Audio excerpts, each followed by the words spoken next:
Also interviewed after His Majesty's speech from the throne was the Minister of Housing and Urban Development, Phiwayinkosi Mabuza, who praised His Majesty the King for an allocation that will go towards helping the ministry to implement a number of projects. He further explained the key role of his ministry towards helping Swaziland achieve its developmental goals.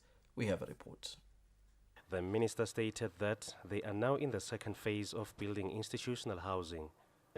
Firstly, it is to applaud and thank the King for his speech and his guidance today.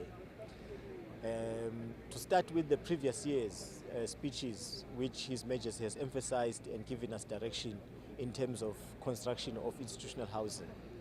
Institutional housing covers those employees which have to be close to their workplaces. So we started with correctional, the police, fire service, fire and emergency services employees.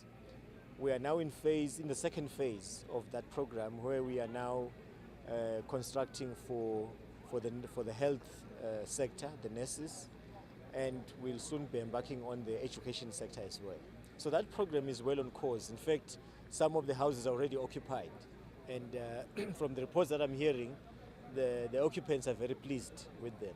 So we're very happy that we're delivering on that mandate. And we thank and applaud our parastatal, Swaziland National Housing Board, which is spearheading that initiative. Now, coming back to today's speech, which has said a significant portion of our budget should go to infrastructure development. That is quite true, and we thank His Majesty for that wisdom and that guidance.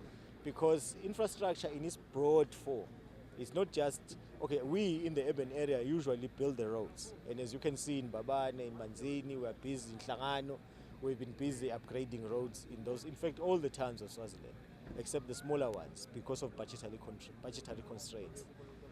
But even then, there is a little bit that we're doing. We're not doing as much as I would like to be doing.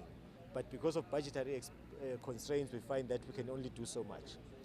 However, we are also pleased because infrastructure covers even roads to the rural areas where I live in particular. It also covers small dams for irrigation. It covers also communication infrastructure, even internet infrastructure. We also want our kids in the rural areas to be able to access affordable internet. Not only in rural areas, even in cities, we want affordable internet. That is infrastructure.